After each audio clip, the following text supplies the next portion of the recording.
Hello, dear students. Let's start our new topic modulus of rigidity. अब देखिए बच्चे, हमारे पास एक स्क्वायर शेप में एक ऑब्जेक्ट था. अब इसके ऊपर मैंने इस साइड फोर्स लगाया. ये देखिए मैं ग्रीन कलर से आउटलाइन कर रही हूँ. ये स्क्वायर था, इसे मैंने फोर्स लगाया. तो जब फोर्स लगाया तो इसकी शेप क्या हो गई, इस तरीके से ये आगे मूव करेगा और इसकी शेप ये आ जाएगी. जितने एंगल से ये मूव किया that is called shear strain. That is called shear strain. 10 five.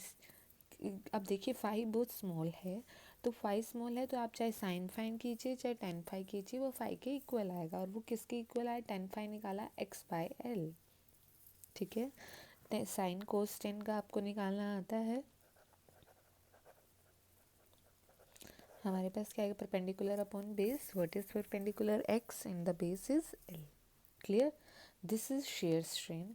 अब बात करते हैं शेयर स्ट्रेस की. शेयर स्ट्रेस क्या होता है, फोर्स बाय एरिया. हमें क्या निकालना है, modulus of rigidity. Modulus of rigidity क्या है, शेयर स्ट्रेस अपॉन में शेयर स्ट्रेन.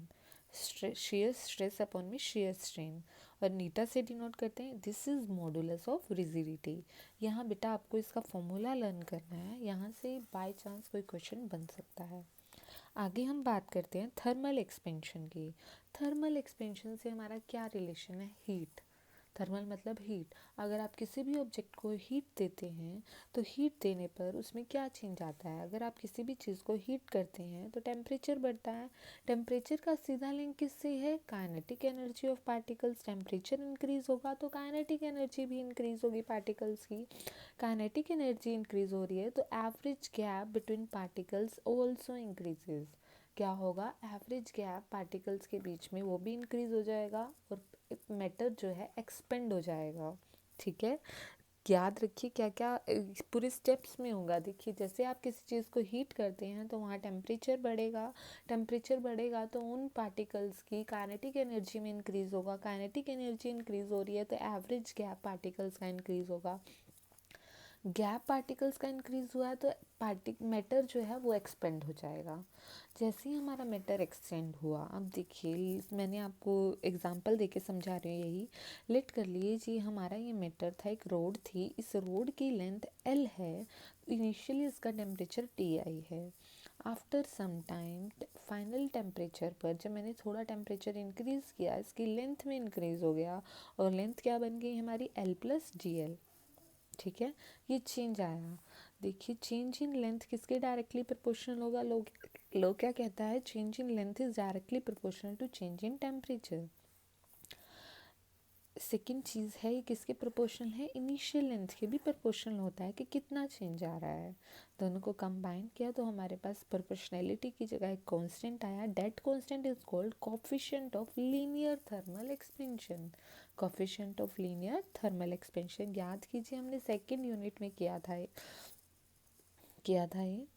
ठीक है, alpha is equal to 1 upon temperature. Alpha क्या होगा, टेम्परेचर के इन्वर्सली प्रोपोर्शनल होगा. क्लियर.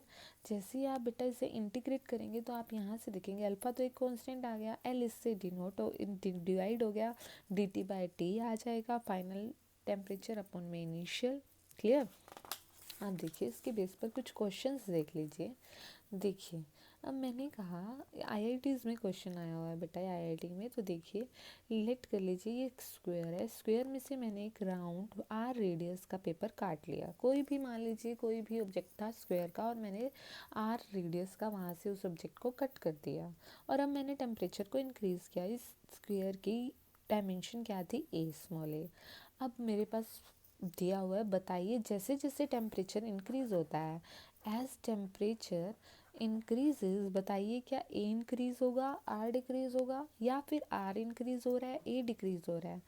थर्ड है बेटा सी ऑप्शन, दोनों ही इंक्रीज हो रहे हैं. डी है बोथ डिक्रीजेज. टेम्परेचर इंक्रीज करने पे आर और ए पर क्या इफेक्ट पड़ रहा है. जैसे जैसे आप टेम्परेचर को इंक्रीज करते हैं तो क्या होगा बेटा, बताइए. क्वेश्चन समझ आया, टेम्परेचर इंक्रीज करने पर आर और ए पर क्या इफेक्ट पड़ रहा है.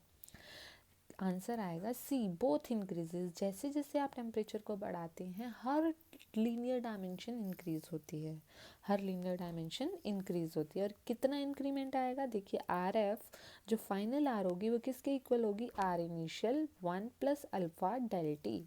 सिमिलरली ए फाइनल कितना होगा, A 1 plus alpha del T. Second question देखिए बेटा, देखिए दो सर्कल ले लिए, एक की रेडियस ए है, बी है, बताइए किसमें टेम्परेचर इंक्रीज होने से कैसा चेंज आएगा, दोनों में इंक्रीज आएगा, दोनों इंक्रीज होंगे और इस वैल्यू से दोनों इंक्रीज होंगे। क्लियर। अब देखिए, अब बात करते हैं इसकी, ये आपको शेप दी है, बीच में गैप है डी। अब टेम्परेचर बढ़ेगा तो इसके ऊपर क्या इफेक्ट पड़ेगा बताइए। सोचने लग गए होंगे कई लोग, सोचेंगे टेम्परेचर बढ़ेगा तो ये चीज़ बंद होने लग जाएगी, क्या क्या सोचेंगे। हमेशा एक बात याद करनी है, as temperature increases every linear dimension of the object increases। इसीलिए टेम्परेचर इंक्रीज करोगे तो डी भी इंक्रीज होगा। क्लियर बच्चे, एनी डाउट। अब ये कितना इंक्रीज होगा, ये फॉर्मूला लगाएंगे, फाइनल जो चेंज आएगा वो initial 1 plus alpha del T के बराबर होने वाला है, इसके इक्वल होने वाला है। अब आगे बात करते हैं हम, दो मटेरियल हैं, आइसोटोपिक मटेरियल और एनआइसोट्रोपिक मटेरियल। आइसोट्रोपिक मटेरियल जो मतलब हर जगह सेम डायमेंशन है, अगर डायमेंशन सेम है, सिंगल डायमेंशन लीनियर एक डायमेंशन की बात करें तो वहाँ पर अल्फ़ा सेम रहेगा हर डायरेक्शन में। एनआइसोट्रोपिक में वॉल्यूम, एरियल, सब चीज़ों के, लीनियर के लिए तो मतलब लीनियर का मतलब है एक डायमेंशन की बात कर रहे हैं, और अगर आप बात कर रहे हैं एनआइसोट्रोपिक मटेरियल में, वहाँ एरियल और वॉल्यूम आ जाएगा, तो वहाँ हर डायरेक्शन में अलग अलग वैल्यू होने वाली है अल्फ़ा की। बीटा क्या होगा, अल्फ़ा प्लस अल्फ़ा 2, गामा क्या होगा, alpha 1 plus alpha 2 plus alpha 3। Clear. Thank you dear students, have a nice day.